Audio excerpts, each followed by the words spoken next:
Bonjour et bienvenue tout le monde à notre conférence sur le voyage adapté avec Isabelle Ducharme. Madame Ducharme est présidente du conseil d'administration de Kéroul. Kéroul est un organisme à but non lucratif dont les actions visent à rendre le tourisme et la culture accessibles aux personnes à capacité physique restreinte.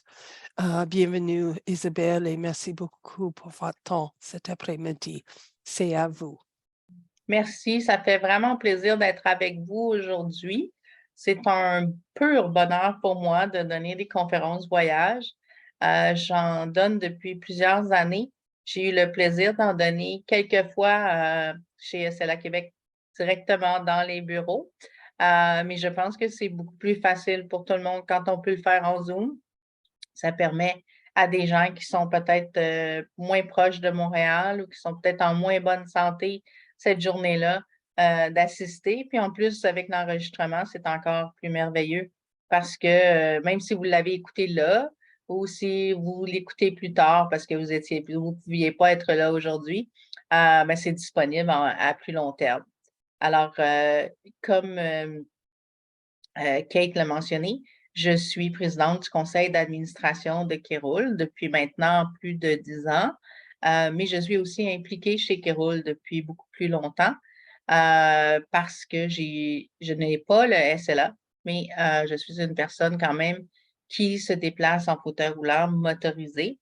J'ai eu un accident de voiture à l'âge de 22 ans, alors que j'étais à l'emploi des Forces armées canadiennes et j'ai eu un accident de voiture et j'ai une blessure à la moelle épinière au niveau cervical, ce qui fait que je n'ai pas de sensation en bas des épaules. J'ai les bras qui bougent partiellement, mais qui ne peuvent pas aller dans les airs ou par terre. Et donc, j'ai besoin d'un petit pointeur comme celui que j'ai dans la main, vu que mes doigts ne bougent pas, pour me permettre de pouvoir pointer à l'ordinateur. J'ai aussi besoin d'assistance matin et soir pour me lever et me coucher. Dans mes déplacements de voyage, j'ai besoin d'un lève-personne, d'une chaise de douche, etc. Alors, j'ai, oui, une partie académique, je dirais, de la compréhension de l'accessibilité touristique parce que j'ai fait ma maîtrise en gestion planification du tourisme à l'UQAM après mon accident, mais j'ai aussi le vécu de quelqu'un qui a beaucoup voyagé avant son accident et qui a beaucoup voyagé après son accident. Alors, je comprends très bien qu'on a besoin beaucoup d'adaptation, beaucoup de réflexion dans ce qu'on fait quand on veut voyager. On ne peut plus partir sur un coup de tête comme avant, prendre le dernier tout inclus, puis se dire je pars. Il y a beaucoup plus de réflexion que ça. Pour aujourd'hui, comme pour nous, chez Kéroul, on croit beaucoup que c'est très, très important de commencer par voyager autour du Québec pour voir comment, avec cette nouvelle réalité-là, si c'est nouveau pour nous de voyager en situation de handicap, bien, souvent, c'est mieux de commencer autour de la maison, du moins au Québec. Comme ça, si on a oublié quelque chose, si on n'a pas pensé que notre médication est toujours à côté du lavabo dans la salle de bain ou on n'a pas pensé à louer un lève-personne parce qu'on ne savait pas que quand on va à l'hôtel, il n'y en a pas, ben, c'est pas mal plus simple de s'organiser si on a fait notre première expérience au Québec. Puis d'après ça, prendre des notes sur ce qu'on a oublié, ce qu'il ne faut pas oublier la prochaine fois. Moi, j'ai déjà fait la bonne idée de laisser mon chargeur pour mon fauteuil roulant à côté de la porte pour ne pas l'oublier, mais je ne l'avais pas mis dans mon checklist avant de partir. Fait qu'il est resté sur le bord de la porte. Fait qu'heureusement que je m'en allais en Floride. Fait que quand je suis arrivée en Floride, j'ai trouvé une place où ils louaient des fauteuils roulants, puis ils ont pu me prêter un chargeur pendant que j'étais là-bas. Donc, c'est juste pour vous donner une idée là, de vers où on s'en va aujourd'hui. Comme l'été arrive à grands pas, en fin de semaine, ça nous l'a bien démontré, la fin de semaine de Pâques bien ensoleillée. Aujourd'hui, on va vous parler beaucoup plus des activités qu'on peut faire au Québec à l'extérieur. Puis après ça, je vais vous faire quand même un petit bout, là, parce que je sais qu'on rêve tous de partir à l'extérieur. la pandémie a l'air d'être pas mal derrière nous. Fait qu'on veut aussi savoir là, comment je m'organise si je veux sortir à l'extérieur. Fait je vais vous faire quand même un petit bout là, à la fin sur euh, à quoi on doit réfléchir, qu'est-ce qui sont les bonnes choses à faire si on veut aller à l'extérieur. Puis à la fin de tout, on va vous donner aussi les ressources qui peuvent vous aider, comme un document qu'on a créé et qui est disponible sur notre site Web. Fait que là, mais à partir de maintenant, je vais partager mon écran. Vous allez me voir en plus petit, mais au moins, vous allez voir des belles images de ce que vous pouvez faire au Québec.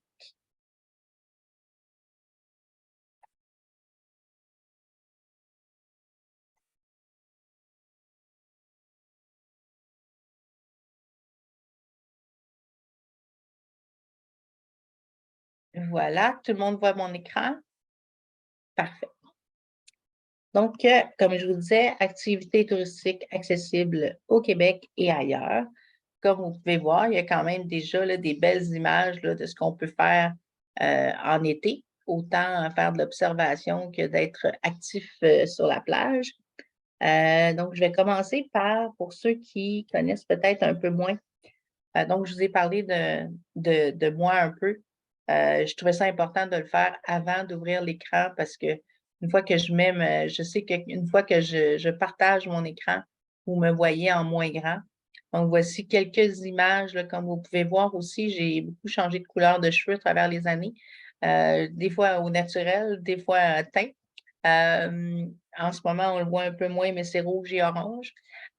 Donc, dans mes activités, oui, j'ai fait beaucoup d'activités au Québec et au Canada, aux États-Unis, mais je suis aussi allée à l'international, par exemple. En haut, on voit, c'est aux pyramides de Chichen Itza, où là, j'ai choisi avec la personne que je connais là-bas d'ailleurs, si vous voulez aller dans le sud, c'est une des destinations de choix, je vous dirais, Cancun, Riviera Maya, parce qu'il y a une compagnie qui s'appelle Accessible Cancun et qui sont très, très, très la dame, elle est très sérieuse dans ce qu'elle fait pour accompagner les personnes handicapées qui veulent voyager.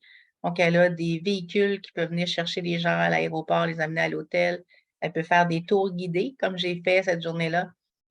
Et ce que j'ai décidé de faire, c'est, je lui ai demandé, tu dois certainement connaître des gens qui n'ont pas les moyens, des gens de la place qui n'ont pas les moyens de voyager puis de faire des activités touristiques. Fait qu'on a amené ces deux personnes qui m'accompagnent avec chacun un parent.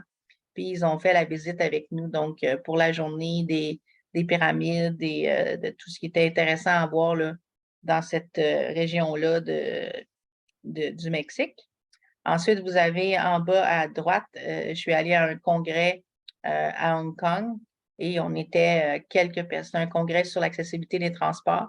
Donc, il y avait plusieurs personnes en fauteuil roulant. Et on est donc parti un petit groupe accompagné, plus du côté terrestre de la Chine. Donc, on est allé à Pékin. Et là, on est tous sur la section accessible de la muraille de Chine, la photo qu'on voit en bas à droite. Et ensuite, pour l'autre photo à gauche, c'est moi qui observe la plage à Barcelone. Mais par la suite, on a découvert qu'il y avait une belle accessibilité avec même des gens qui sont là, des bénévoles qui sont là toute la journée pour nous aider à transférer sur des fauteuils roulants qui peuvent aller non seulement sur la plage, mais dans l'eau, donc flotter dans l'eau. Donc, c'était vraiment une expérience magique.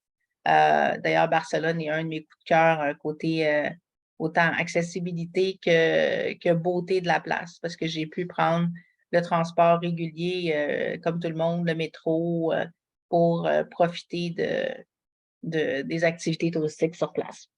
Donc, voilà un peu sur moi, sur mes activités que j'ai fait ailleurs au Québec. On va vous parler tout de suite après de ce que j'aime beaucoup au Québec. Donc, pour ceux qui n'auraient pas fait de petites recherches, parce que des fois, on a juste hâte de voir la conférence, puis des fois, on veut en savoir un peu plus avant de venir à la conférence. On va nous parler. Donc, juste vous dire un petit mot sur Kéroul. Kéroul, c'est un organisme. D'abord, Kéroul, c'est une contraction de Québec et roule, parce que le fondateur, M. Leclerc, a une paralysie cérébrale. Et en 1979, il a fondé Kéroul. Parce que lui-même, il a voulu partir puis prendre l'autobus, faire des activités et il s'est vite rendu compte que c'était pas possible, mais il s'est aussi rendu compte que il y avait beaucoup le jugement des autres parce qu'avec sa paralysie cérébrale, les gens pensaient que son problème d'élocution voulait dire qu'il y avait une déficience intellectuelle. Donc, les gens avaient beaucoup le regard qui regarde quelqu'un qui n'est pas capable de parler pour lui-même puis qui ne comprend pas trop ce qu'il fait. Donc, voilà pourquoi il a fondé Kéroul et comme moi, ils font vraiment qu'on ne peut pas avoir une vie pleine si on fait juste penser au travail, aux rendez-vous médicaux, aux études ou peu importe. Il faut avoir accès aussi aux loisirs, au tourisme, à la culture, pour vraiment se sentir pas juste dans la lourdeur du quotidien. Alors, la mission, comme on l'a mentionné, c'est de rendre le tourisme et la culture accessibles aux personnes à capacité physique restreinte. Et la vision sur laquelle on travaille très fort en collaboration avec le ministère du Tourisme, c'est que le Québec devienne une destination touristique culturelle non seulement attrayante, accueillante et qui respecte les principes de l'accessibilité universelle, mais aussi qui s'inclut donc dans le tourisme durable. Parce que souvent, les gens oublient que dans le tourisme durable, souvent, on parle de l'environnement, mais ça veut aussi dire tout l'aspect social. Dans un tourisme durable, il faut penser que les gens, en vieillissant, il va y avoir de plus en plus de personnes avec des besoins spéciaux parce qu'avec les baby boomers, il va y avoir de plus grandes couches de personnes qui vont être au-dessus de 50 ans. Bien, avec le temps, plus ça va, plus on arrive avec des besoins spéciaux parce qu'on se déplace avec une canne, parce qu'on a donc toutes sortes de besoins particuliers. Donc, le tourisme durable doit penser à l'accessibilité et ça parle aussi de l'accessibilité, bien sûr, au niveau des prix, au niveau de l'inclusion en général dans la société. Donc, nos coups de cœur en accessibilité extérieure. Alors, le premier, puis là, il n'y a pas d'ordre, je vous dirais, là, sont un peu dans un ordre de désordre. Il n'y a pas de raison pourquoi un est en premier par rapport à l'autre. C'est juste pour vous faire découvrir qu'il y a des choses vraiment dans toutes les grandes régions du Québec, même les endroits peut-être qu'on pense un petit peu moins. Par exemple, le parc La Gatineau, ce qui est intéressant, c'est que si jamais vous prenez par exemple, vous n'avez pas votre propre véhicule ou votre véhicule est stationné dans un hébergement à Gatineau, bien, vous pouvez toujours prendre l'autobus pour vous rendre au parc de la Gatineau, qui est plutôt rare. Mais il y a un autobus spécifique qui se rend au parc de la Gatineau. Et donc, vous avez accès à des sentiers, des kilomètres de sentiers pour vous promener, qui ont été pensés pour être dans de la terre battue, donc des endroits où même si vous êtes en fauteuil motorisé, il n'y a pas de danger de caler, comme on dit. Bien sûr qu'on n'y va pas si c'est le lendemain d'une grosse journée de pluie, là. Mais sinon, c'est quand même des endroits donc, qui sont, comme vous pouvez voir, agréables avec des petits points d'arrêt, etc. Ce que vous voyez dans le milieu, c'est si vous n'avez pas, dans la vie de tous les jours, vous ne vous promenez pas en fauteuil roulant, mais vous savez que pour aller vous promener dans un sentier, ça va vous demander un peu plus d'énergie. Bien, il y a toujours la possibilité de louer ce petit fauteuil roulant-là qui permet donc de se déplacer puis de ne pas avoir à être essoufflé après 1 kilomètre quand on sait qu'on peut en faire 10 kilomètres plus facilement si c'est quelqu'un d'autre qui nous pousse. Bien sûr, comme vous pouvez voir, là, il y a la boutique, il y a toutes sortes de petites endroits où vous pouvez vous arrêter et qui ont été pensés quand même avec une accessibilité. Et à droite, c'est pour ceux qui auraient envie d'un hébergement qui est très différent, qui rappelle plutôt les anciens types d'hébergement. C'est ce qu'on appelle une yourte. Et celle-ci, donc il y en a quelques-unes dans le parc et il y en a une qu'ils ont adaptée comme ça avec une belle rampe d'accès. Comme vous pouvez voir, ils ont bien pensé. Ils n'ont pas fait juste une rampe d'accès qui était trop pentue, trop difficile à monter. Des fois, on se demande pourquoi la rampe est autant en zigzag, mais c'est pour respecter le degré de pente pour pas que ce soit trop difficile à monter. Et donc, ils ont mis un seuil plus facile d'accès. Il y a un peu plus d'espace à l'intérieur. Donc, si vous avez envie d'essayer un hébergement un peu plus rustique, c'est un bel endroit pour vous promener. Ici, dans les Laurentides, on a le parc national d'Oka. Moi, c'est un de mes coups de cœur. C'est sûr que pour moi, il est facile d'accès aussi, là, parce que j'habite à Montréal, donc je peux prendre le transport adapté pour m'y rendre. Vous avez la possibilité, comme vous voyez à droite, d'aller sur la plage en réservant ce qu'on appelle ici l'hippocampe, donc le fauteuil roulant qui peut rouler sur la plage. Par contre, celui-ci, ce n'en est pas un qui peut aller flotter dans l'eau, mais vous pouvez quand même vous approcher de l'eau. Des fois, si vous êtes quelqu'un qui est capable quand même de se déplacer, mais que marcher dans le sable, c'est un peu plus complexe, bien, vous pourriez, par exemple, prendre ce fauteuil roulant-là pour vous rendre jusqu'au bord de l'eau, puis là, débarquer, puis au moins vous mettre des pieds dans l'eau. Moi, il m'a permis, j'ai fait beaucoup d'anniversaires là-bas, autant pour moi que pour d'autres personnes dans ma famille. Il y a un espace qu'on peut réserver qui est sur une plateforme en ciment. Donc, on sait qu'au moins, on ne calera pas dans le sable, mais on est vraiment sur le bord de l'eau. Donc, les gens qui veulent aller se baigner peuvent aller se baigner, mais on les voit quand même. Puis nous, on peut rester sur l'espace qui est plus solide. C'est couvert en plus. Et vous avez la possibilité de participer à des activités. Par exemple, moi, il y a une des fois où on a fait la chasse aux moules, ou c'est-tu aux moules, en tout cas. En fait, donc on se prend, les jeunes se promenaient puis fouillaient, mais au moins, je pouvais être avec eux, avec le fauteuil, justement, hippocampe, tandis qu'avec mon fauteuil motorisé, je n'aurais pas pu. Mais vous avez toutes sortes d'activités aussi que vous pouvez faire avec les enfants, les petits-enfants. Il y a des activités pour adultes pour comprendre la faune et la flore locale. Donc, on a juste à réserver à l'avance. Il y a un centre communautaire qui est accessible aussi, qui permet d'avoir accès à certaines activités qui sont déjà programmées ou vous pouvez vous-même réserver là, pour votre groupe. Il y a des tables de pique-nique adaptées, il y a une crèmerie, etc. Donc, il y a vraiment tout sur place. Et les deux photos que vous voyez à gauche, c'est deux types d'hébergements qui sont là permanents. Donc, à gauche, c'est ce qu'on appelle la tente prêt à camper. Moi, je l'appelle la tente de scout. C'est vraiment une tente permanente. Puis, comme vous pouvez voir, on a donc accès avec une belle porte à l'avant. À l'intérieur, il y a une table à manger, mais il y a aussi le mini frigo, il y a un lavabo. Donc, c'est un camping de luxe, entre guillemets, là, parce qu'on a tout sur place.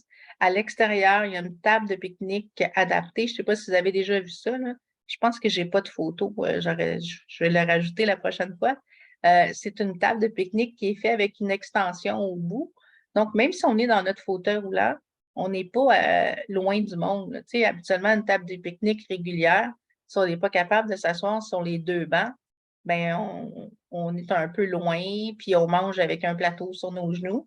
Mais là, il y a une extension à la table de pique-nique et ça permet donc de manger avec la famille, avec les amis. Et il y a un foyer qui est fait un petit peu plus haut. Comme ça, si vous avez envie de faire vous-même partir le feu, ben c'est possible même si vous êtes assis dans votre fauteuil roulant. Et c'est toujours pensé en ayant un bloc sanitaire vraiment pas loin. Puis les blocs sanitaires, là, dans tous les endroits que je vais vous nommer, les blocs sanitaires sont pensés avec une douche beaucoup plus grande, avec une toilette beaucoup plus grande. Donc, c'est vraiment une section réservée là, pour les personnes à mobilité réduite. Sinon, si vous n'avez pas envie d'une tente, parce que vous n'aimez pas ça, si jamais il pleut, entendre la pluie qui tombe sur la toile de la tente ou autre, vous avez la photo du milieu, c'est ce qu'on appelle un chalet compact. Donc, ce n'est pas un chalet de luxe dans ce cas-ci, c'est vraiment un chalet en bois. À l'intérieur, on voit là, que c'est vraiment rustique, mais c'est quand même, comme vous pouvez voir encore une fois, là, il y a quand même un certain degré de confort avec des petites chaises à l'extérieur. On peut être à l'ombre. Si on veut être au soleil, on peut les tasser. Donc, c'est quand même des choses qui sont intéressantes. Et il y a aussi des espaces si vous avez votre propre tente de camping, il y a aussi des espaces qui sont réservés là, avec des espaces plus grands. Moi, je connais quelqu'un qui est allé aussi avec sa maison, pas sa maison mobile, mais son fifth wheel, qui a aussi toutes les installations là, pour l'eau, pour tout ça.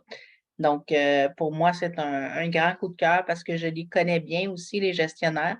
Ça fait partie de la CEPAC et ce sont des gestionnaires qui sont très, très conscients et qui, à chaque année, regardent qu'est-ce qu'on a fait en termes d'accessibilité puis qu'est-ce qu'on peut améliorer. Si vous voulez plus, dernier point par rapport au parc national d'Oka, en fait, j'en ai deux. Si vous êtes plus du type, j'aime ça, observer les choses, il y a un beau trottoir en bois tout le long de la plage. Donc, vous pouvez juste vous promener sur le trottoir en bois et observer les gens qui profitent de la plage. Vous pouvez avoir aussi une belle vue sur l'eau.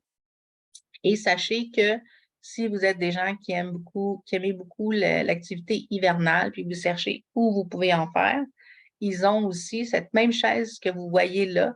Ils peuvent mettre des skis en dessous. Et donc, vous pouvez vous transférer dans la chaise et vous faire pousser par quelqu'un d'autre. Ou ils ont aussi ce qu'ils appellent les skivels, où là, vous restez dans votre propre fauteuil roulant. Les skis sont mis en dessous et vous pouvez encore une fois être propulsé par quelqu'un d'autre et vous promener en plein hiver dans les sentiers. Les Laurentides, toujours, moi, c'est un endroit que j'aime beaucoup pour tous ces paysages. Donc, été, hiver, automne, peu importe, c'est un endroit que j'ai hâte de visiter. Ça s'appelle le Sentier des Cimes. Et comme vous pouvez voir, c'est une haute tour qu'on peut voir des points de vue incroyables sur les paysages feuillus. On peut voir, ça doit être magnifique à l'automne quand c'est le changement des couleurs. Et comme on voit à gauche, là, oui, c'est une haute tour, mais elle a été pensée pour être accessible à tous. Fait que vous voyez, là, c'est pas des grosses pentes, là. Fait qu'on monte vraiment tranquillement et il y a des espaces pour s'arrêter aussi. Si vous regardez là, juste en arrière des gens qui marchent, on voit, là, il y a comme un petit espace avec des bancs. Donc, vous pouvez, à l'occasion, là, si vous le faites par vous-même, que ce soit pour pousser votre fauteuil roulant, que ce soit parce que vous êtes avec une canne, parce que vous avez juste besoin d'une pause quand vous marchez, il y a des espaces pour à la fois observer, mais aussi pour peut-être prendre un petit temps de repos. Il y a bien sûr là, petite boutique pour vous restaurer, etc. Donc, c'est un endroit qui est tout nouveau. C'est de l'année dernière et donc, peut valoir le détour.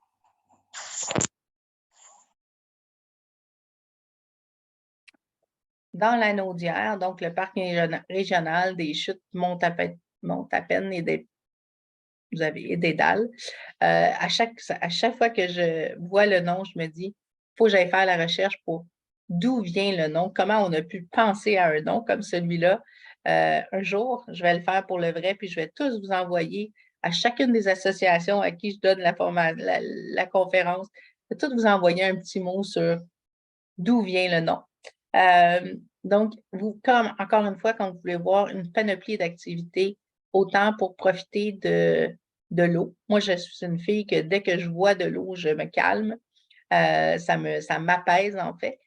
Donc, pour ceux qui aiment l'eau, là, vous avez des belles vues sur des points de vue sur l'eau. Mais vous pouvez aussi en profiter avec ce qu'on appelle la joëlette. Donc, ici, on voit, là, la personne a été transférée. Puis parce que c'est sur une roue et c'est tenu par une personne en avant, une personne en arrière, ça permet d'aller dans des sentiers ou dans des endroits comme là, ils sont carrément dans l'eau, où on ne pourrait pas aller autrement. Soit parce qu'on a de la difficulté à marcher, soit parce qu'on a une marchette, un déambulateur, des manques d'équilibre, des faiblesses, ou carrément parce qu'on est en fauteuil roulant puis que le fauteuil roulant ne pourrait pas rouler là-dedans.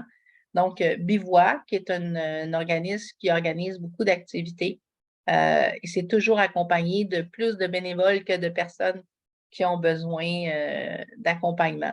Donc, c'est très sécuritaire là, comme activité. Et vous avez aussi donc une section, encore une fois, de camping. Et comme vous pouvez voir, même des plans d'eau qui peuvent être utilisés par tout le monde. Il fait chaud. vous voulez passer avec votre fauteuil roulant en dessous des jeux d'eau, bien, c'est possible de vous rafraîchir. Vous êtes avec vos enfants, vos petits-enfants, bien, ils peuvent jouer, qu'ils soient en fauteuil roulant ou non, ils peuvent jouer tout ensemble. Donc, ça peut être très intéressant pour ça. En Montérégie, on a l'île Saint-Bernard, qui pour moi c'est un autre coup de cœur, mais pour d'autres raisons. Moi, j'en ai profité quand j'ai fait tout mon secondaire, on a habité à Châteauguay. Fait qu'on allait là quand on partait en canot, on traversait l'eau à l'époque. On s'est beaucoup amusé. Donc, à l'île Saint-Bernard, c'est un endroit qui est très paisible, comme vous voyez la photo à gauche, là, ils ont fait des balançoires, mais ils en ont fait une qui est accessible. Donc, un couple, des amis qui voudraient profiter, relaxer sur le bord de l'eau. Ben, c'est plutôt rare. Moi, c'est la première fois que je voyais ça, d'avoir mis une balançoire, mais qui permet donc avec quelqu'un en fauteuil roulant de se joindre à, à quelqu'un et d'en profiter. Et vous avez à droite un exemple, là, encore une fois, possibilité de faire du camping au camping choisi. Et ce camping-là offre, comme je vous expliquais, l'espèce de foyer surélevé un peu qui permet de nous-mêmes mettre les bûches dedans, les tables de pique-nique adaptées et donc des emplacements, comme vous pouvez voir, là, on ne risque pas de caler. C'est bien installé, bien à plat, bien réservé. Là. Il y en a deux, des espaces mieux adaptés pour les personnes en fauteuil roulant. On a le parc national des îles de Boucherville. Les gens ne réalisent pas parfois, c'est très facile d'accès, surtout de Montréal, mais même de la rive sud. Et on entend parler des îles de Boucherville, mais la plupart des gens ne s'imaginent pas à quel point il y a vraiment beaucoup de sentiers. Et on peut, malgré qu'on est très près de la ville, on peut avoir accès donc à ces sentiers qui nous donnent l'impression d'être vraiment en campagne, d'être en pleine liberté. Et comme vous pouvez voir encore une fois, là, bien, bien pensé pour que ce soit accessible sans trop de difficultés. Il y a la possibilité aussi de faire des activités, encore une fois, camping et autres. Là, donc, ça peut être très intéressant et pas trop loin pour ceux qui sont en proximité de Montréal. Surtout Rive-Sud, là, tu sais, avec le tunnel et tout, là, les gens aiment moins ça, sortir de la ville, traverser les ponts, traverser le tunnel. Fait que c'est une belle option là, pour ceux qui sont déjà sur la Rive-Sud. Dans les cantons de l'Est, il y a encore une fois une panoplie de choses que vous pouvez faire. Dans la région de Magog, pour ceux qui la connaissent, Magog est super intéressant déjà pour son petit côté village accueillant, touristique. Il y a l'espace aussi de la plage qui n'est pas tellement loin de Magog, mais vous avez en bas la photo que vous voyez, la première à gauche, c'est le marais de la rivière à la Cerise.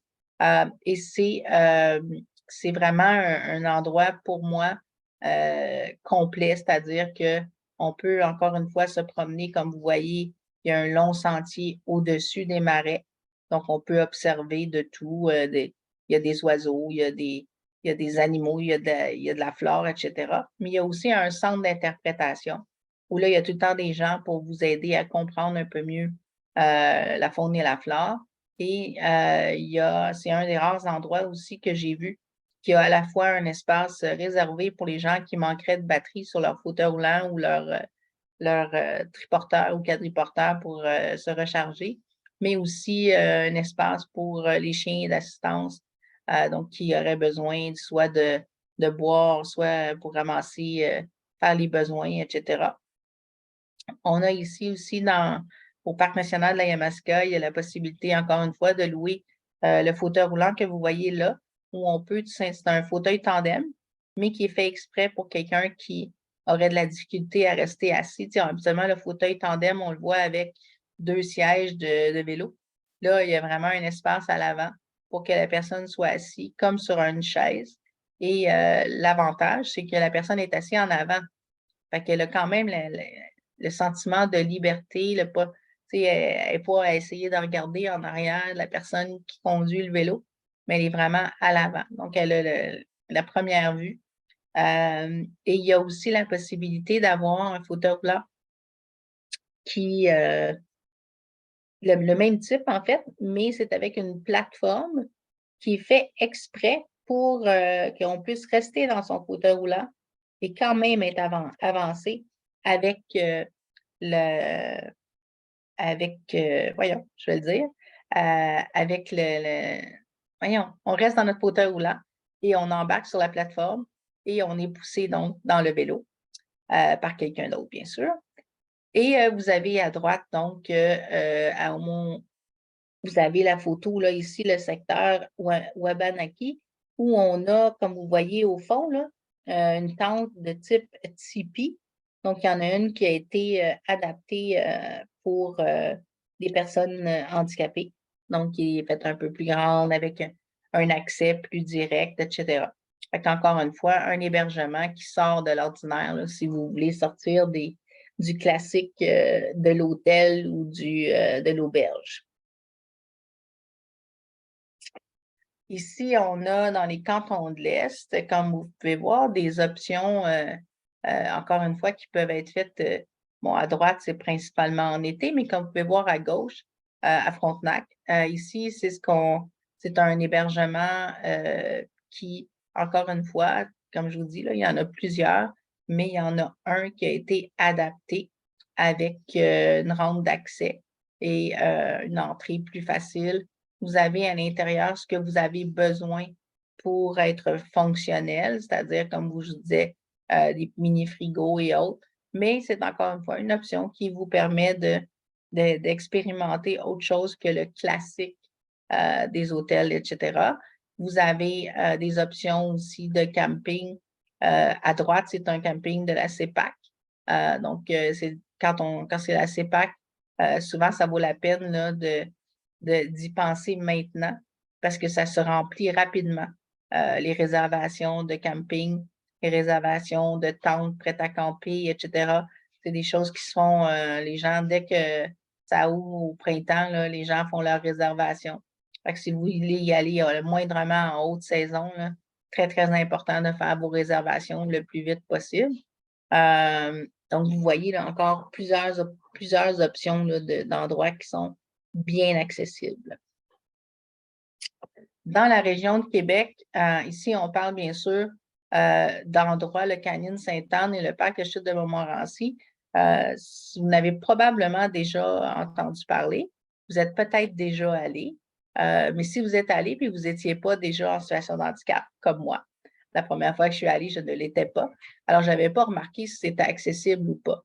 Mais oui, tous les endroits qui sont, il y a la majorité des endroits, je vous dirais, ont une accessibilité qui a été développée avec le temps, qui n'était peut-être pas là à la base. Mais là, maintenant, comme vous pouvez voir, on peut profiter des ponts suspendus qui nous permettent de vraiment vivre la même expérience que les autres, voir la chute à partir du milieu du pont, passer au-dessus de l'eau si vous n'êtes pas trop nerveux.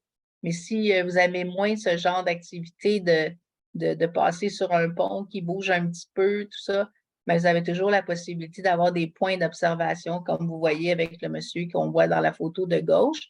Et c'est encore un endroit où il y a beaucoup de sentiers accessibles. Il y en a qui sont plus pentus que d'autres, donc il faut poser la question avant de... Mais pour ceux qui seraient peut-être moins mobiles, sachez qu'il y a aussi une espèce un peu comme j'appelle ça un kart de mini-golf, qui est disponible et que vous pouvez utiliser pour vous rendre, par exemple, du moment où vous arrivez sur le terrain, vous faites vous achetez vos billets, puis ensuite, ils peuvent vous amener jusqu'aux chutes. Donc, si jamais là, ce n'est pas une option pour vous, quand c'est trop loin, vous êtes accompagné de quelqu'un qui a un peu plus de difficulté à vous pousser avec votre fauteuil roulant ou vous avez toutes les deux de la difficulté à faire des longues distances, ben ça, c'est un des endroits où c'est intéressant pour ça. En plus, c'est qu'il y a ces petits cartes-là qui vous permettent d'aller d'un endroit à l'autre. Au Saguenay-Lac-Saint-Jean, il y a ici, encore une fois, des sentiers qui sont intéressants avec la rivière à Mars. Donc, vous voyez, vous pouvez vous rendre là maintenant, c'est encore mieux, c'est comme en ciment. avec des panneaux d'interprétation de la faune et de la flore locale. Mais c'est aussi un des rares endroits qu'on connaît où vous pouvez faire de la pêche. Donc, vous avez quelques points comme celui que vous voyez dans la photo du milieu où on peut arriver. Vous voyez, c'est bien clôturé pour que ce soit sécuritaire, mais il y a un espace qui est abaissé. On le voit là à gauche et qui vous permet de pêcher sans trop de difficultés. Donc, des fois, les pourvoiries, c'est un petit peu plus difficile. Il n'y en a pas beaucoup encore qui sont accessibles. Et des fois, elles sont plus éloignées. Donc, ça peut être un peu plus difficile de s'y rendre, à moins qu'on ait une voiture, de trouver quelqu'un qui peut nous y reconduire ou peu importe. Donc, au moins ici, vous pouvez vous adonner à la pêche en toute sécurité, sans trop de problèmes. Donc, ça peut être très intéressant. Et vous avez le centre plein air ici qu'on voit à droite, qu'on peut voir là que ils ont rénové et ils ont mis une rampe d'accès à côté des marches. Donc, on peut aller facilement à l'intérieur. Il y a des activités qui peuvent être faites simplement avec un accompagnateur ou un guide là, qui nous explique, ou on peut aussi par nous-mêmes aller explorer. Donc, dans tout ce que je viens de vous dire, bien sûr, il y a plein de choses qu'on peut faire de façon autonome, mais on voulait aussi vous parler qu'il y a des choses qui peuvent se faire de façon accompagnée. Par exemple, la Fondation des sports adaptés fait des activités principalement au printemps et à l'été, mais qui peuvent donc vous permettre d'essayer des choses pour savoir, tu sais, avant de s'acheter une planche à pagaie, avant de décider ce qu'on veut faire, ce qu'on aime faire comme activité. On peut essayer différentes choses.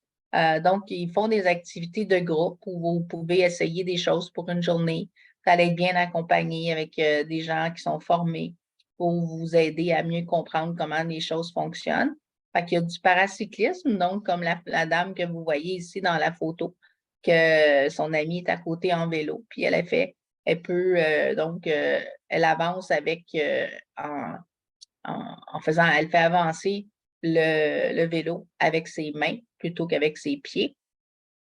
Il y a du ski nautique qui peut être fait de différentes façons, assis sur un ski, assis, vous pouvez le faire en solo accompagné. C'est la même chose que la planche à pagaie.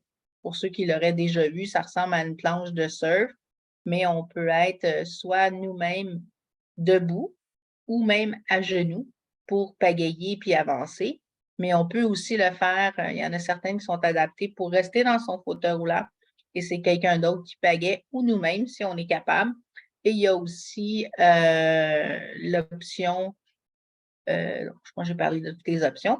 Ensuite, les randonnées en DAU, ça ressemble un peu à ce que je vous ai montré tantôt, là, les deux formes, la Joëlette, on l'a vu tantôt, où c'est sur une roue, puis on avance avec l'aide de quelqu'un à l'avant et à l'arrière là, qui nous transportent, qui nous font rouler d'un endroit à l'autre qui ne serait pas accessible autrement.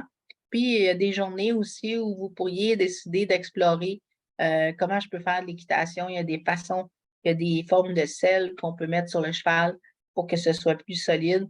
Donc, il y a tyrolienne, escalade, il y a toutes sortes de façons adaptées de faire les choses et eux sont habitués et peuvent vous guider. Et si jamais vous avez des idées de folie qui ne sont pas nommées là, ben eux, ils aiment ça, découvrir des nouvelles choses, puis comment les rendre accessibles. Fait que si vous êtes aventurier, aventurière, c'est une bonne option pour vous. Dans les endroits, par exemple, des choses que vous voudriez faire, puis que vous voulez pas nécessairement vous acheter l'équipement, mais vous voulez plus l'utiliser. Ben, par exemple, la ville de Victoriaville, une parmi tant d'autres, mais Victoriaville est reconnue pour son accessibilité et pour ses efforts d'accessibilité. Donc, vélo adapté que vous pouvez louer. Ça inclut un vélo tandem comme celui que vous voyez là, mais ça inclut aussi des vélos comme je vous ai parlé tantôt. Le centre d'intégration à la vie active va vous prêter du matériel sportif et de plein air, par exemple, si vous voulez aller faire du camping, si vous voulez aller faire donc différentes activités qui ont besoin de matériel adapté. Il y a Accès Cycle, où là, c'est plus vraiment dans le vélo, mais aussi les kayaks, parce qu'il y a il y a des kayaks qui viennent avec des bouées chaque côté ou avec une bouée en dessous qui empêche de basculer. Il y a aussi Zone Loisirs Montérégie, bien qu'on le nomme Montérégie, il peut prêter quand même à des gens là, qui viennent d'ailleurs, toujours encore la location de matériel de camping. Pour ceux qui seraient intéressés à faire de la voile, sachez qu'il existe aussi maintenant il y a un volet fondateur à Montréal, mais il y a un volet aussi dans la région de Sherbrooke-Magog. Et je pense qu'il y en a un autre aussi qui est en train de se développer, mais où on peut soit faire de la voile où on est guidé par quelqu'un d'autre, ou on peut même apprendre à nous-mêmes conduire un voilier avec nos nouvelles réalités. Il y en a adapté de toutes sortes de façons. Le fondateur, d'ailleurs, est un tétraplégique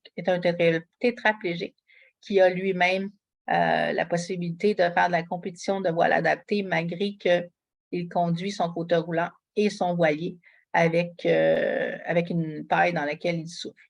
Donc, il y a vraiment, c'est l'Association québécoise de voile adapté qui peut vous aider là, dans vos démarches pour faire cette activité-là. Comme je vous disais, moi, l'eau, ça me calme, ça m'apaise, ça m'amène complètement ailleurs.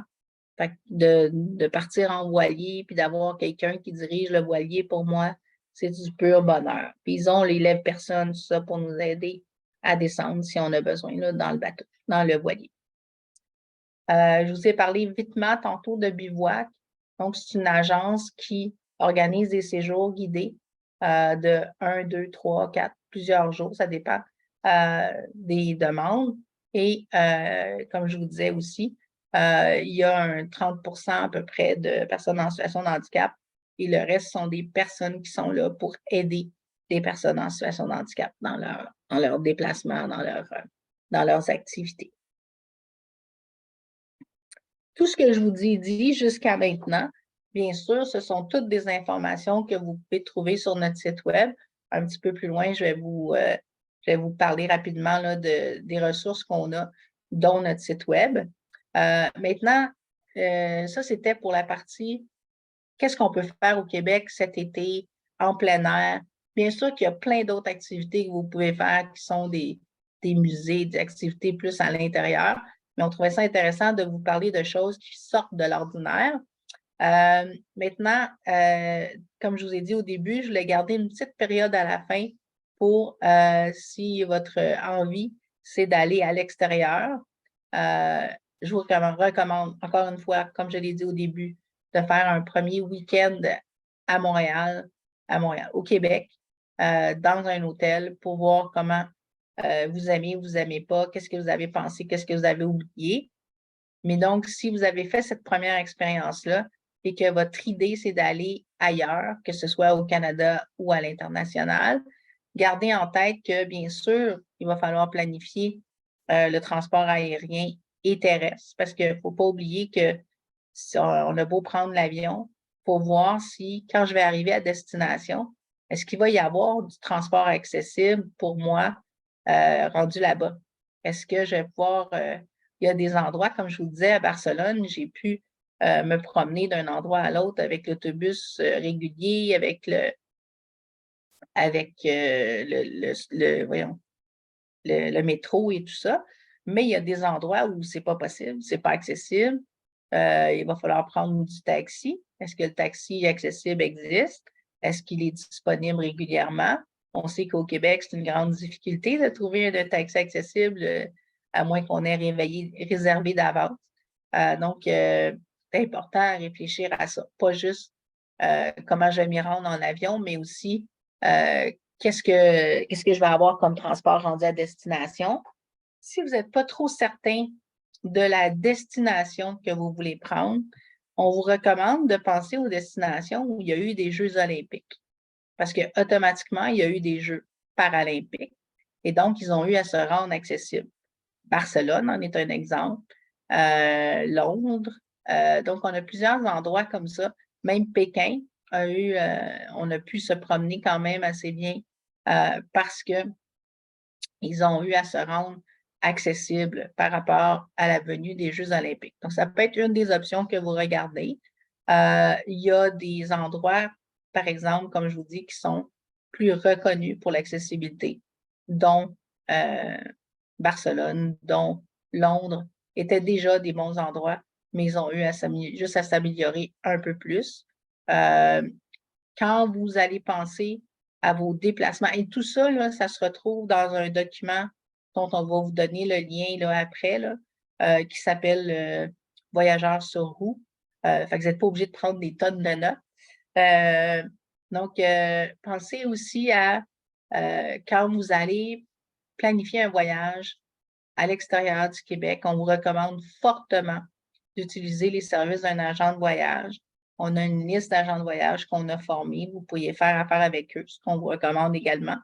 Mais bien sûr, vous pouvez, si vous avez déjà un agent de voyage, puis vous pensez qu'il peut, avec les bonnes informations, là, partir puis vous organiser ça, bien sûr que c'est libre à vous.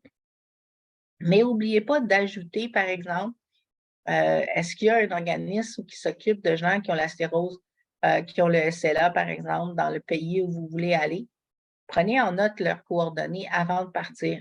Comme ça, si vous arrivez à un pépin rendu là-bas, une aide à la mobilité qui brise, un problème de santé, un problème d'accessibilité de transport, peu importe, eux, ils vont savoir vous aider parce qu'ils connaissent votre réalité. Généralement, ils vont être informés aussi de ce qui se passe dans leur ville, dans leur pays. Fait que ça peut être une très bonne idée là, au cas où vous arriverez quelque chose, un peu comme je vous le disais tantôt, là, quand j'ai oublié mon chargeur sur le bord de la porte, là. Ça peut être une très bonne idée parce qu'à ce moment-là, les gens peuvent vous donner de l'information que vous avez besoin rendue sur place. N'oubliez pas que certaines destinations vont vous demander des documents avant de partir. Fait que oui, il y a les documents par rapport à vos déplacements, donc d'être capable de partir d'ici, incluant les assurances, incluant les documents comme certains endroits, on va avoir besoin euh, d'un laissez-passer, d'un document qui va nous dire on a le droit de venir sur le terrain, sur le territoire. Et les vaccins. Parfois, il y a des vaccins qu'il faut commencer à prendre. Quand j'ai voulu aller en Équateur, il y avait des vaccins qu'il fallait commencer à prendre 6 mois avant. Donc, si on y pense 2 mois avant qu'on veut y aller, bien, on ne pourra pas y aller parce qu'on n'a pas les vaccins appropriés avant d'y aller. Fait que justement, le vol d'avion, c'est souvent une des questions que les gens se posent. Je n'ai pas écrit ici, mais il y a toujours la gestion de comment je fais pour aller aux toilettes. Parce que si vous avez déjà pris l'avion, vous savez que les toilettes sont très petites. Certaines personnes, quand vous allez sur un vol avec un avion qui est un peu plus gros, généralement, il va y avoir la possibilité d'avoir un fauteuil roulant comme celui que vous voyez là, devant moi. Je voulais vous montrer que quand on prend l'avion, il faut transférer dans un petit fauteuil roulant beaucoup plus étroit qui permet d'aller dans l'allée d'avion. C'est aussi, il ne faut pas oublier, un fauteuil roulant donc, qui se plie dans certains cas, donc qui n'est pas nécessairement le plus solide. Ce n'est pas le plus agréable, ce n'est pas ce que le monde souhaite, mais bon, ça nous permet d'aller au moins jusque dans l'avion. Et comme je vous disais, quand c'est sur un plus gros modèle d'avion, ce même fauteuil roulant-là, il est disponible sur l'avion, mais dans l'avion pendant que vous vous déplacez dans l'avion. Et donc, ils vont pouvoir vous l'apporter pour vous amener jusqu'à la toilette. Mais on comprend que les gens de l'avion comme tel, les agents de bord ne sont pas formés pour vous aider. Donc, il faut que vous soyez capable de vous transférer vous-même ou que la personne qui vous accompagne vous transfère. Et ils n'ont pas le droit non plus d'entrer avec vous dans la salle de bain. Donc, généralement, il faut être capable de faire un pas ou deux pour entrer dans la salle de bain. Sinon, il y a des gens qui vont décider de porter une couche ou une sonde ou de ne pas boire pendant plusieurs heures avant de faire le vol. Puis ça m'amène à mon point du milieu, là. Est-ce qu'on va avec vers la fin, est-ce qu'on va avec un vol direct ou un vol avec escale? Moi, je choisis toujours le vol direct pour ne pas avoir à transférer plusieurs fois dans ce fameux petit fauteuil pour passer d'un avion à l'autre. Mais certaines personnes vont prendre un vol avec escale parce qu'ils savent qu'après 2 heures, ils ont besoin d'aller à la toilette. Donc, c'est plus simple de faire avec escale, d'aller à la toilette de l'aéroport qui généralement est plus accessible et donc c'est plus facile pour eux de cette façon-là. Donc, c'est vraiment, il faut y aller en fonction de notre réalité, nos besoins. L'important à retenir, c'est dès que vous allez prendre un vol d'avion, dites dès le départ, je vais prendre un vol d'avion, je veux aller à telle destination, je suis une personne avec des besoins spéciaux. Généralement, on va vous transférer tout de suite au département médical qui va vous dire, vous avez besoin d'un formulaire rempli par votre médecin qui dit que vous avez, par exemple, besoin d'oxygène, besoin d'insuline, besoin d'accompagnement. Et dans certains cas, ça va être tout simplement pour vous donner l'autorisation de voyager avec les équipements que vous avez besoin. Mais dans d'autres cas, ça peut être, par exemple, pour avoir droit à un rabais parce que vous avez besoin de voyager accompagné. Mais dans tous les cas, c'est hyper important de le mentionner dès le début. Dès le début, c'est beaucoup plus facile. Dans les transferts, je vous disais tantôt, on va toujours être transféré dans le siège d'avion. Malheureusement, on ne peut pas rester dans notre fauteuil roulant encore pour l'instant. Donc, on est toujours embarqué avant tout le monde et débarqué les derniers. Ça fait que c'est un peu plus long, mais ça fait que c'est plus sécuritaire pour tout le monde, à la fois dans vous, votre déplacement pour vous installer dans l'avion, mais aussi pour les gens qui vous aideraient, par exemple. Si vous avez déjà pris l'avion, vous avez sûrement remarqué comment les gens s'empressent d'aller, de sortir et d'entrer d'un avion. Fait qu'on ne veut pas se faire bousculer pendant qu'on essaye de transférer dans le fauteuil roulant. Donc, ce n'est pas pour vous punir, mais bien pour vous aider et aider les gens qui vous accompagnent. Pour les gens qui ont peut-être un budget un peu plus restreint, on sait que les vols d'avion, les gens se plaignent souvent que c'est plus cher voyager au Canada qu'à l'extérieur. Par contre, si vous avez besoin d'accompagnement dans vos déplacements, sachez qu'il existe au Canada une loi qui s'appelle Une personne, un tarif. Et cette loi-là, elle permet donc d'avoir un accompagnateur gratuit quand on se déplace en avion ou avec le train au Canada. Fait que des fois, ça peut influencer parce que ça paraît quand on a juste un vol d'avion à payer au lieu de 2, vous allez avoir par contre à payer des taxes. Et dernier point par rapport au vol d'avion, qui est souvent inquiétant pour bien des gens, on sait maintenant comment on a de moins en moins de services et qu'on nous charge de plus en plus pour tout. Sachez que quand vous êtes une personne à mobilité réduite, que vous avez des besoins spéciaux, on ne peut jamais vous charger de frais pour les bagages supplémentaires que vous auriez besoin. Par exemple, vous avez une valise de plus parce que vous apportez des couches, parce que vous apportez de la médication. Moi, dans mon cas, j'ai un bras robotisé qui est dans une deuxième valise. On ne peut jamais vous charger des frais supplémentaires pour ça. Donc, ça peut être ça peut aussi vous aider là, si vous avez des craintes dans vos déplacements. Pour le dernier point sur l'international, pour ceux qui sont un peu plus inquiets, j'aurais le goût d'aller dans le sud, mais d'un coup que je prends la tourista, d'un coup je tombe malade, comment je vais faire pour avoir un bon service, etc. Quelle destination choisir? Bien, la croisière peut être une bonne option, même juste pour un premier voyage, là, parce qu'on sait que les croisiéristes sont habitués de recevoir des groupes de personnes âgées. Fait que c'est déjà des gens qui sont mieux équipés pour nous recevoir. Maintenant, on a accès au même type de cabine que les autres. Là. Il n'y a pas juste un type de cabine qui est adapté. On a aussi donc une grande accessibilité, mais aussi de savoir qu'on paye un prix à l'avance. Si on part en Espagne, on part dans n'importe quel pays, on ne sait pas nécessairement combien ça va nous coûter manger, faire des activités. Bien là, on sait à l'avance combien ça nous coûte. Nos restaurants sont déjà disponibles sans frais supplémentaires. On peut faire plusieurs pays, donc on arrête dans plusieurs pays. Donc, ça peut être une autre façon aussi, là, autant en Europe que dans le Sud, ou peu importe, on peut faire des voyages qui sont avec plusieurs arrêts. de façon générale, c'est multilingue, donc on n'a pas besoin d'avoir peur si on tombe malade ou si on a une question générale, puis on s'en va au Mexique, on peut peut-être avoir de la difficulté à se faire comprendre, mais là, il y a généralement tout le temps un service francophone. On peut avoir le menu en français, etc. Je vous ai déjà parlé des services médicaux sur place qui est très intéressant. Si vous avez besoin d'une chaise de douche, d'un lève-personne ou autre, tout ça, c'est disponible sur place aussi. On peut le faire livrer, donc, sur le bateau. Il y a des compagnies spécifiques qui sont habituées à ça. Vous pourriez même décider de partir en avion jusqu'en Espagne, puis faire une croisière qui part, par exemple, de Barcelone. Mais cette même compagnie-là, elle est habituée, puis elle peut s'arranger pour que vous ayez votre équipement livré sur le navire à Barcelone.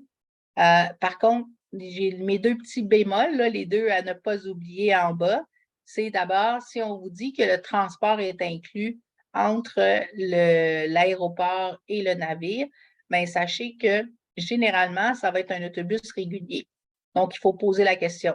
Est-ce que c'est un autobus adapté? Est-ce que je vais être correct? Bien sûr que si vous êtes capable de monter les marches d'un autobus régulier, ce n'est pas un problème. Mais si jamais vous avez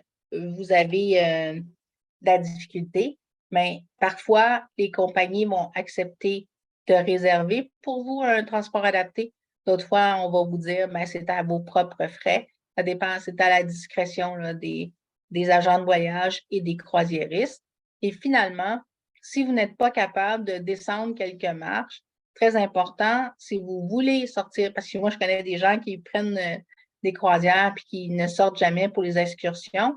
Et si vous voulez faire des excursions, si vous voulez au moins débarquer, par exemple, quand on arrête à l'île de Cozumel ou autre, bien, demandez un itinéraire qui a des escales avec quai. Parce que s'il n'y a pas de quai, ça veut dire qu'il faut descendre dans un plus petit bateau pour se rendre jusqu'au sol. Donc, vous ne pourrez pas y aller si vous êtes en fauteuil roulant comme moi, puis que vous n'êtes pas capable de descendre quelques marches pour aller dans le plus petit bateau. Fait que ça, c'était un peu ce que j'avais à vous dire sur l'international. Juste un petit mot rapide, je vois que le temps file, sur les ressources que vous pourriez avoir pour vous aider. Sur le site web de Kéroul, donc le Kéroul, KEROUL.qc.ca, vous avez une section qui s'appelle Services aux voyageurs. Dans cette section-là, vous avez une panoplie d'informations, dont le nom des agents de voyage qu'on a formés. Donc, on n'a pas formé, c'est vraiment un individu qu'on a formé, ce n'est pas sa compagnie au complet. Malgré qu'il y a des agences de voyage, qu'il y a plusieurs agents qui ont été formés. Mais donc, rassurez-vous, si les noms sont là, ce sont vraiment les personnes qui ont été formées. Vous pouvez donc faire affaire avec eux, comme je vous disais. Mais dans cette même section-là, vous avez beaucoup d'informations, autant sur si vous avez besoin d'être accompagné dans votre voyage parce que vous n'avez pas besoin de quelqu'un au quotidien, mais en voyage, oui. Donc, il y a des noms comme ça. Il y a tout ce que vous pourriez avoir besoin, comme si vous voulez savoir s'il y a des rabais à certains endroits. Donc, beaucoup d'informations aussi sur ce qu'on connaît, ce qui se fait à l'international. Donc, toutes des choses qui peuvent être intéressantes. Vous avez aussi, en arrivant sur la première page, une section qu'on appelle rechercher un établissement.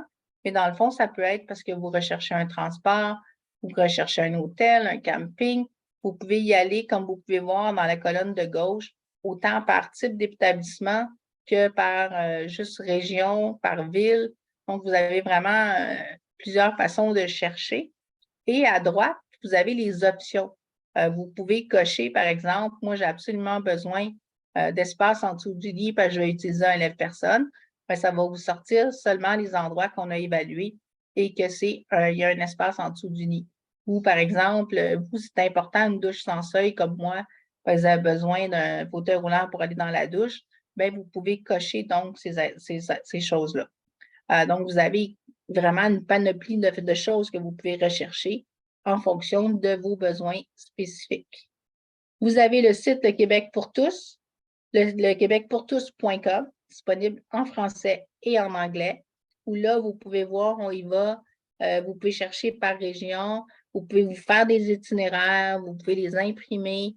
C'est disponible donc sur toutes les plateformes, là, que ce soit téléphone, site web, etc.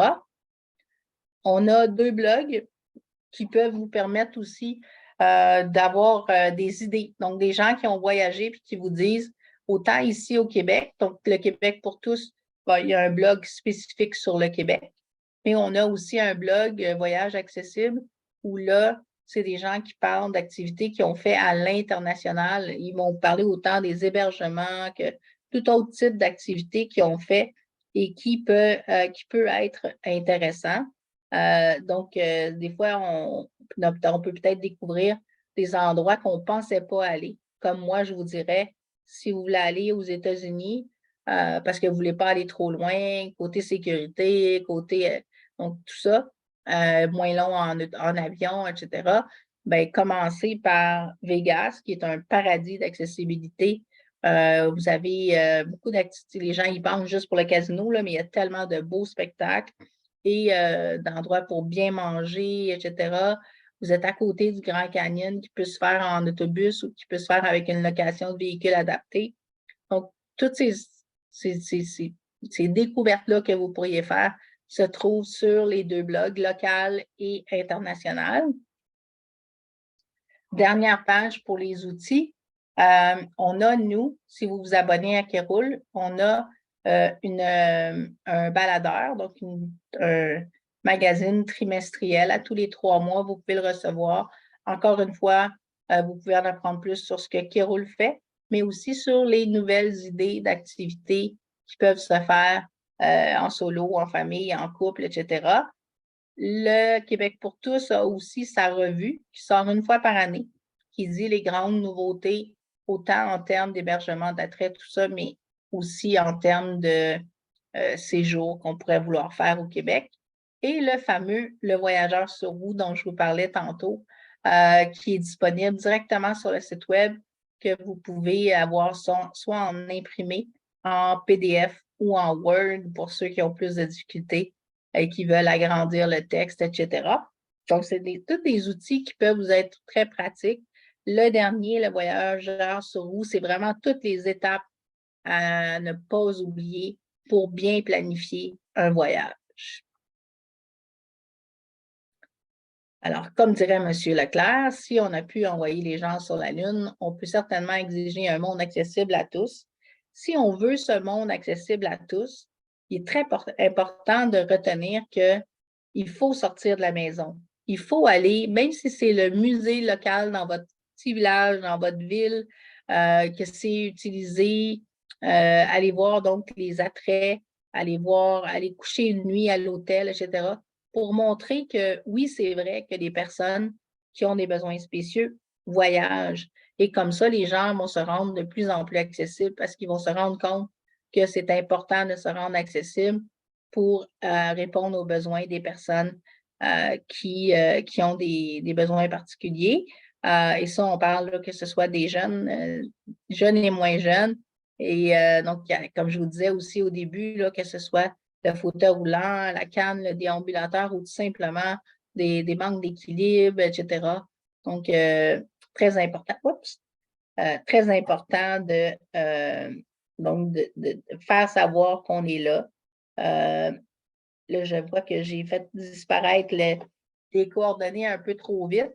Mais donc, comme je vous disais, Kéroul, KEROUL.qc.ca pour les personnes qui voudraient aller voir le site web, le québecpourtous.com pour ceux qui veulent aller voir plus des activités qu'on peut faire. Si jamais vous n'êtes pas des personnes qui allez sur le web, il y a toujours une façon de nous reconnaître, de nous rejoindre par numéro de téléphone. Donc, c'est le 514-252-3104. On a toujours quelqu'un qui peut répondre du lundi au vendredi et qui retourne vos appels si ce n'est pas dans les heures d'ouverture habituelles. On aime beaucoup vous accompagner dans vos questionnements, dans ce qui est possible de faire pour vous. Donc, on est toujours là pour répondre à vos questions. Là, j'ai vu qu'il y avait 3 questions dans le chat. Je m'excuse, je les ai évitées parce que je me suis dit, j'y répondrai après. Oui. Je savais qu'on avait gardé du temps là, pour les questions à la fin. Fait que je vais juste ouvrir les questions. Ça te va? Je vais lire les questions pour vous, Isabelle, si vous OK. voulez. Donc, ça c'est de Madame Moreau, peut-on apporter des sacs de gavage en avion et tout l'appareillage, le poteau, les pompes, etc.? Oui, en fait, c'est pour ça que je disais que c'est très important de mentionner dès le départ quand vous avez des besoins spéciaux. Parce que oui, ça se fait, mais c'est très important que les compagnies le sachent avant. Parce qu'il y a des, sinon, on peut refuser quand ce n'est pas mentionné à l'avance. Mais quand on voit que c'est quelque chose qui est nécessaire pour le déplacement, pour la personne dans le quotidien et que ça a été mentionné à l'avance, bien déjà, ils vont avoir préparé si eux, ils doivent le mettre dans un contenant particulier pour que ce soit sécuritaire. Donc, c'est vrai autant pour l'avion que, par exemple, si vous prenez un bateau de croisière, bien, il faut que le bateau de croisière aussi le sache à l'avance. Si vous avez des choses qui doivent être réfrigérées, les bateaux de croisière ont aussi tout ce qu'il faut pour tenir ça réfrigéré, là, que vous partiez une semaine, 2 semaines ou un mois. Et donc, oui, tant que c'est une prescription, tant que vous avez le fameux document que je vous disais à faire remplir par le médecin, le problème, ou en tout cas, moi, ce que j'aime moins, c'est que pour l'instant, il n'y a pas un papier qu'on peut faire remplir, puis c'est réglé avec tout le monde. Donc, si on change de compagnie aérienne, c'est un autre formulaire à faire remplir. Fait que moi, je vous dirais, ce que je fais habituellement, là, quand je vois que c'est dû, parce que c'est bon 5 ans quand on fait remplir les papiers, bien, je pars avec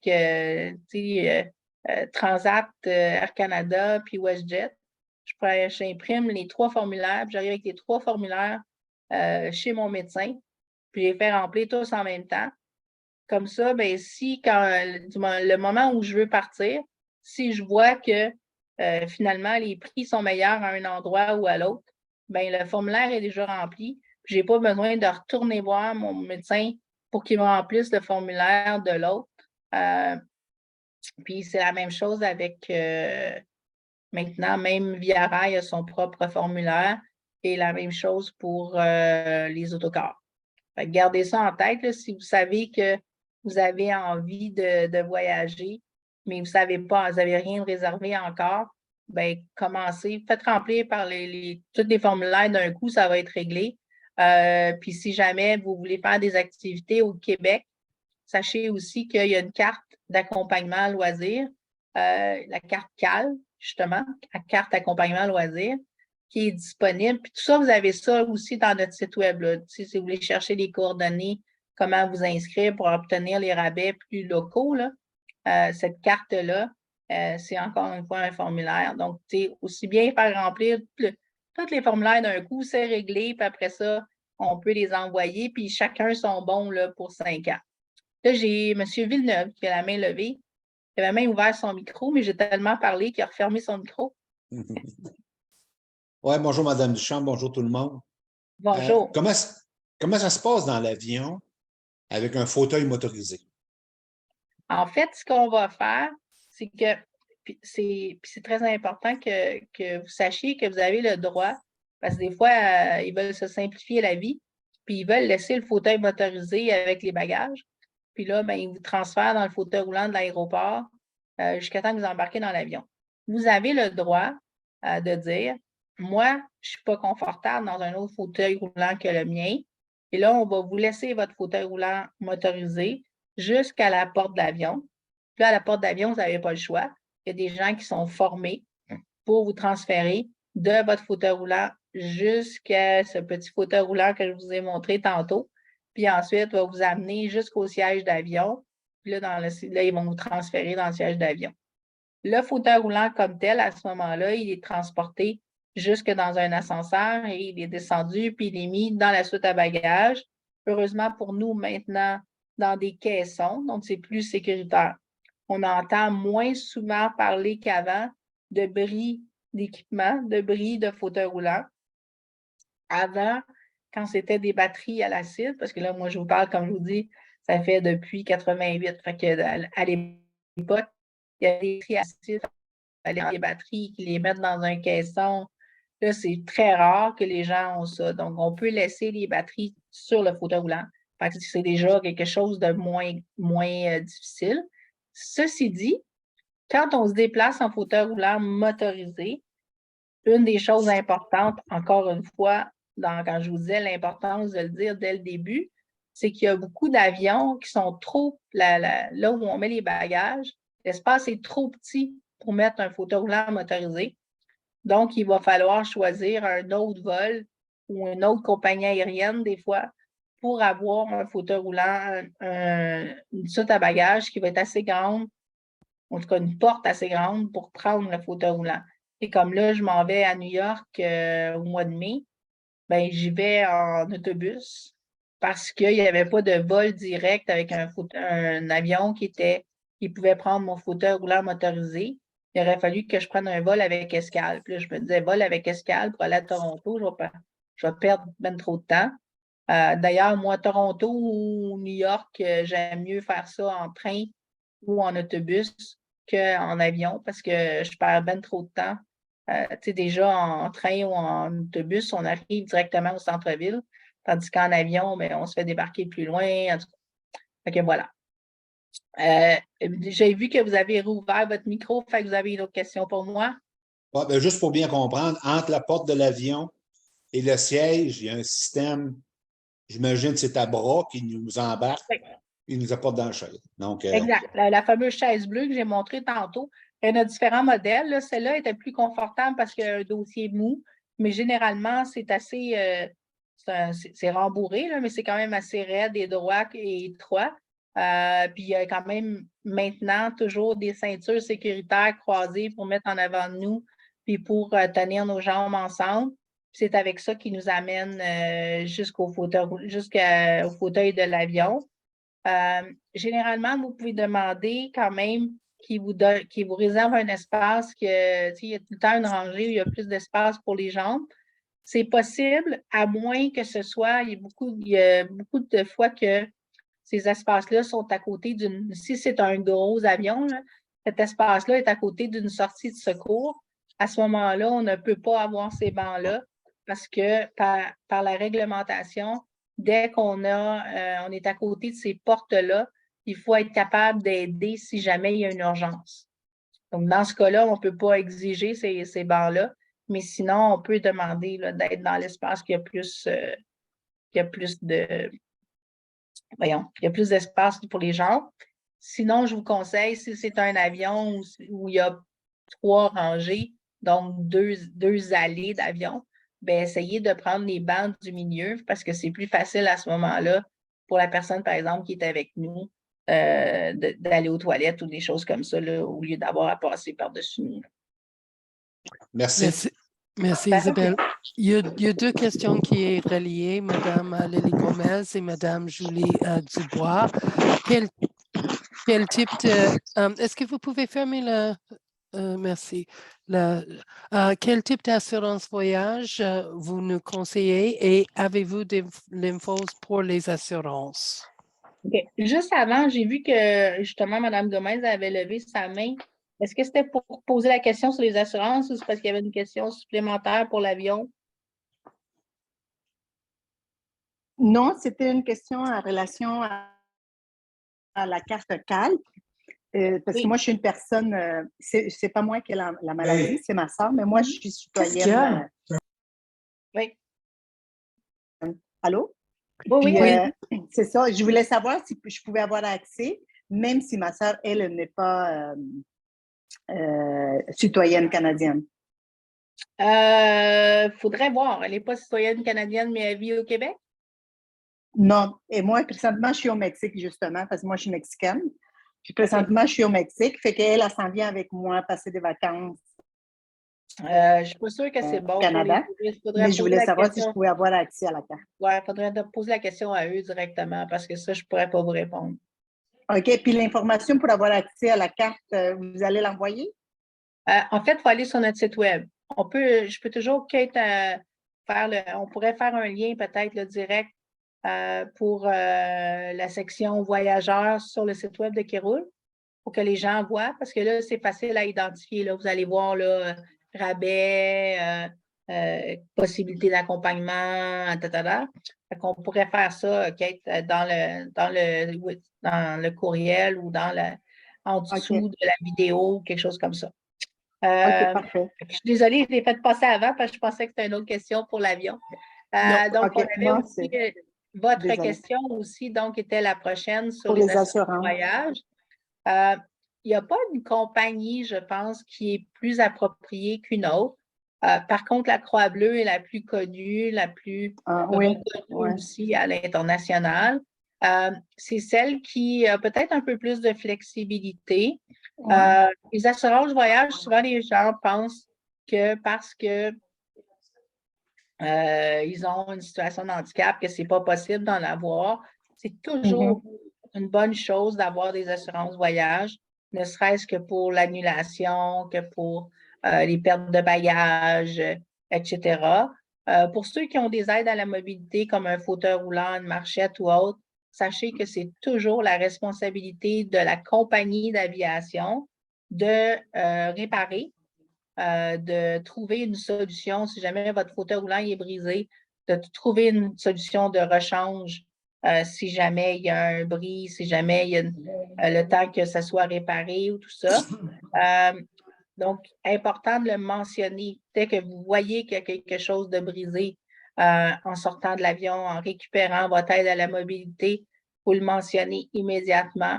Et là, on va vous diriger vers le comptoir qui va vous aider à obtenir le service que vous avez besoin. Je vous souhaite que ça arrive jamais. Moi, j'ai été chanceuse. Le peu de fois où ça m'est arrivé, c'était au retour. Fait que ça n'a pas influencé mon voyage.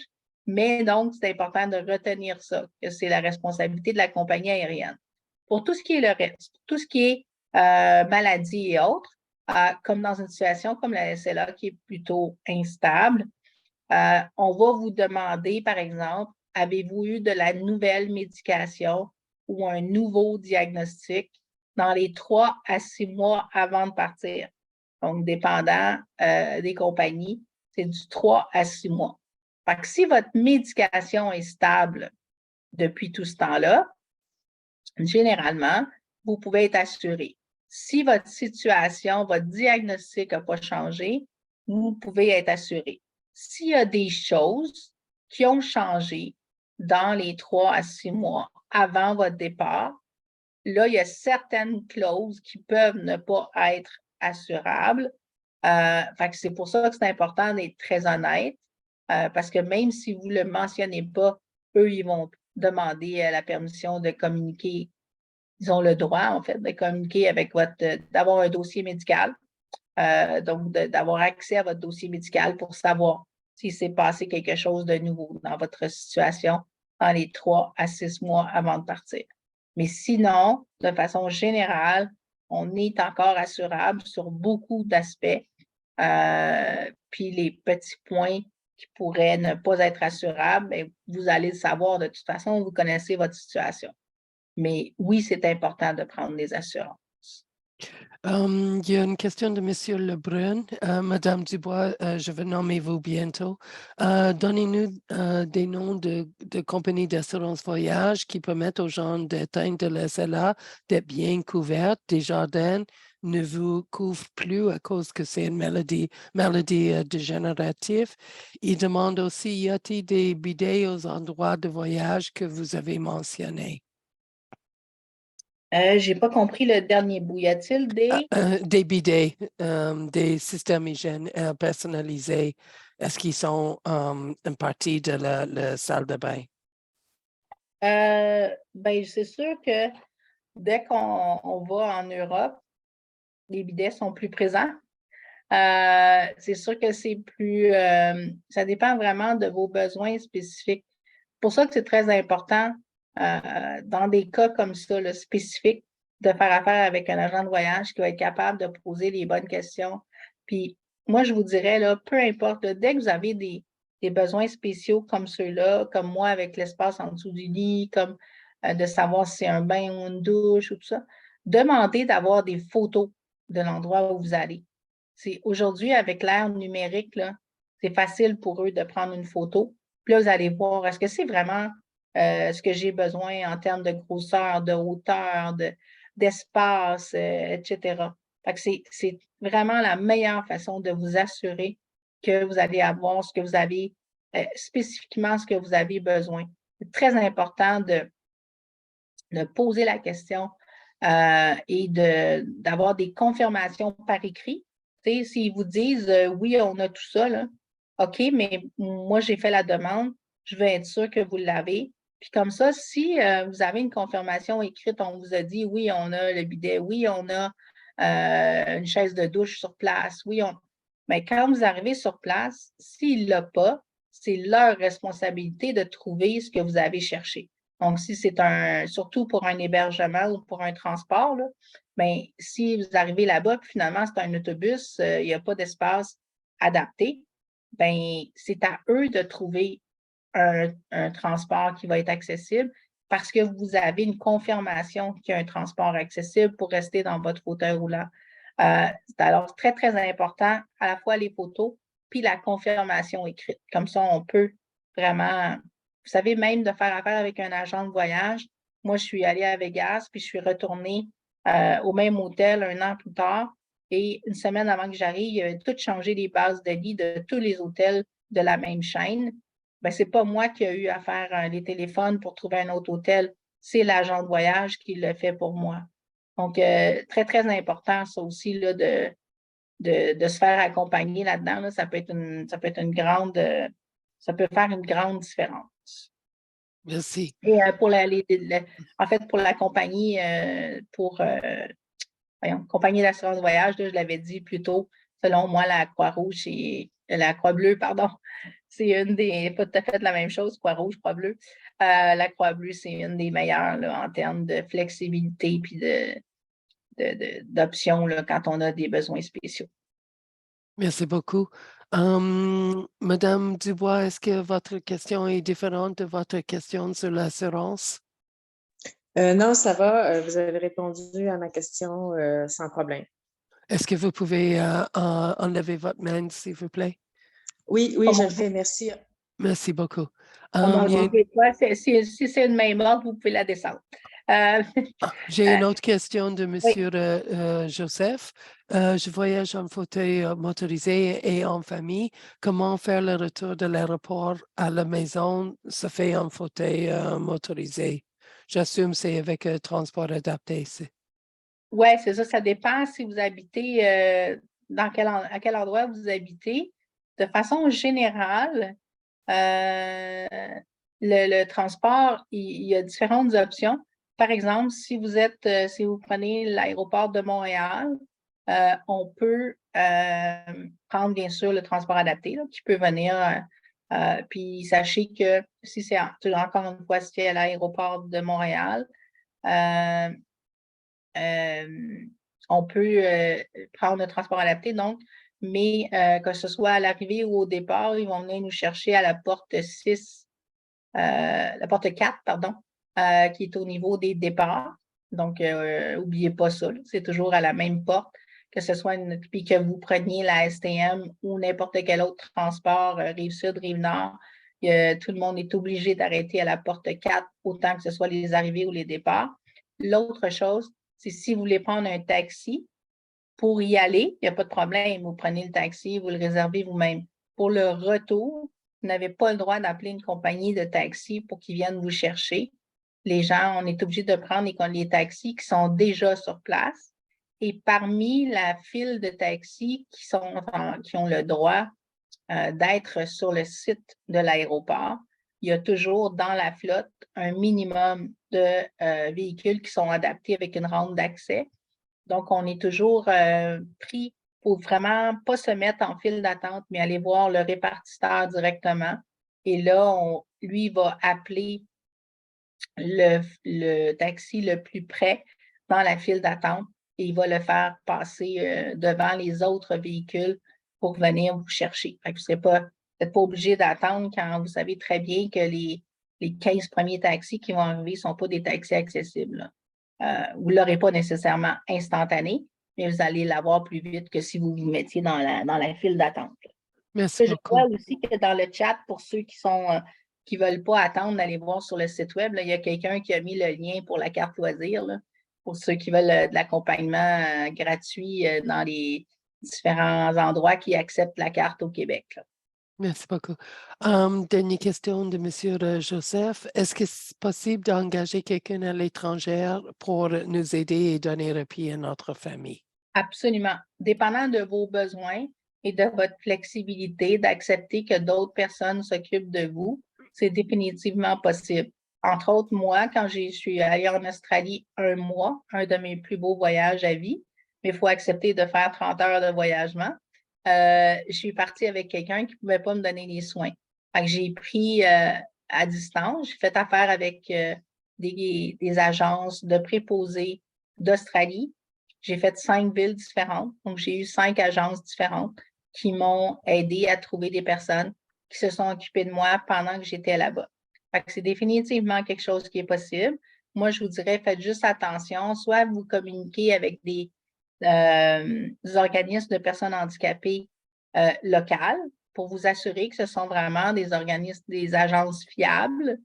Il y a donc cette possibilité-là, parce que c'est sûr que même si vous engagez quelqu'un ici puis qui va vous accompagner tout le long, bien, vous allez avoir le billet d'avion, vous allez avoir les repas à payer.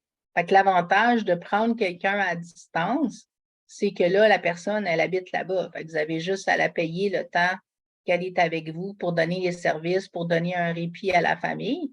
Et gardez en tête aussi que c'est une option qui peut être intéressante parce que c'est quelqu'un qui connaît bien l'endroit.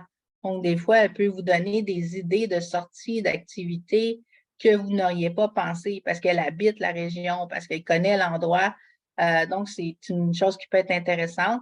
D'ailleurs, tantôt, quand je vous ai parlé, là, pour si vous avez le goût d'aller dans le sud cet hiver, Cancun, avec Accessible Cancun, la dame, elle a aussi non seulement de la location d'équipement puis le véhicule, mais là aussi une agence de préposés infirmière.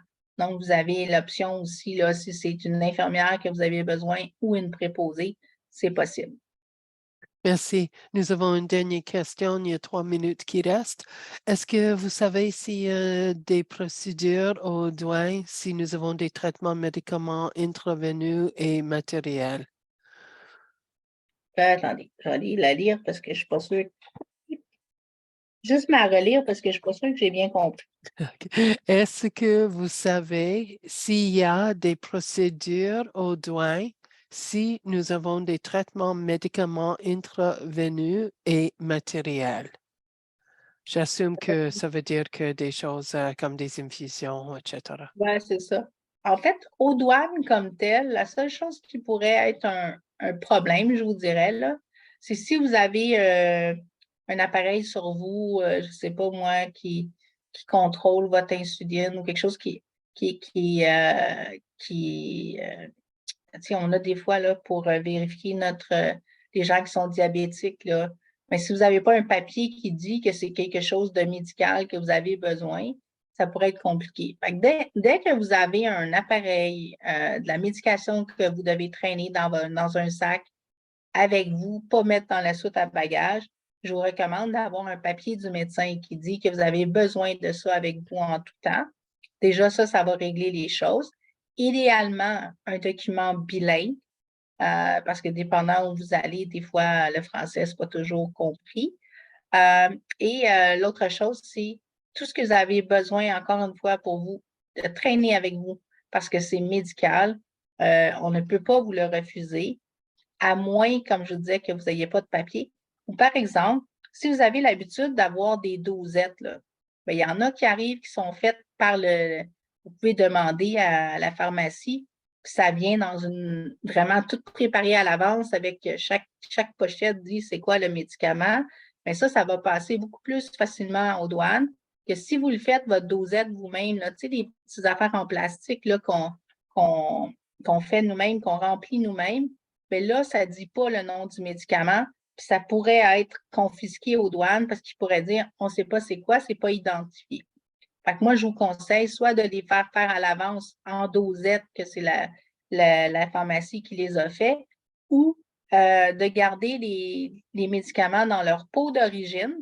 Puis quand vous êtes rendu à votre destination de voyage, là, vous sortez votre dosette, puis vous la faites vous-même, votre dosette. Mais c'est ce serait très surprenant que ça arrive, mais si vous tombez sur un douanier plus rigoureux, ou si vous tombez sur, des fois c'est aléatoire, là, ils décident à toutes les 10, on fait une fouille plus complète, mais là, il pourrait devenir plus sévère. Fait que juste garder ça en tête. Merci beaucoup. Et c'est 3h01 maintenant, donc je veux remercier vraiment Madame Ducharme pour votre temps aujourd'hui. C'était vraiment une conférence avec beaucoup d'informations. Madame Vallée-Léger, est-ce que vous avez une dernière question? Non, Ça, elle a c'est pu un le clap. faire. Oh, c'est Ben oui. parfait. Merci beaucoup. Ça m'a Donc, fait un énorme plaisir, vraiment. Merci d'avoir été là. Je suis agréablement surprise d'ailleurs qu'il y ait autant de monde présent. C'est le fun. Je vois que le Zoom aide vraiment à ce que plus de personnes soient présentes. J'espère vraiment que ça vous a donné le goût, que ça vous a donné des bons outils. Puis comme on disait, là, on va vous envoyer tout ce qu'on peut là, par courriel ou en lien en dessous de la vidéo là, pour que vous puissiez être bien préparés. Et Kéroul est toujours disponible pour répondre à vos questions par texte, par courriel ou par téléphone. merci beaucoup, Isabelle. C'était un grand plaisir. Merci tout le monde. J'espère que votre après-midi est vraiment spécial aujourd'hui. Au revoir tout le monde.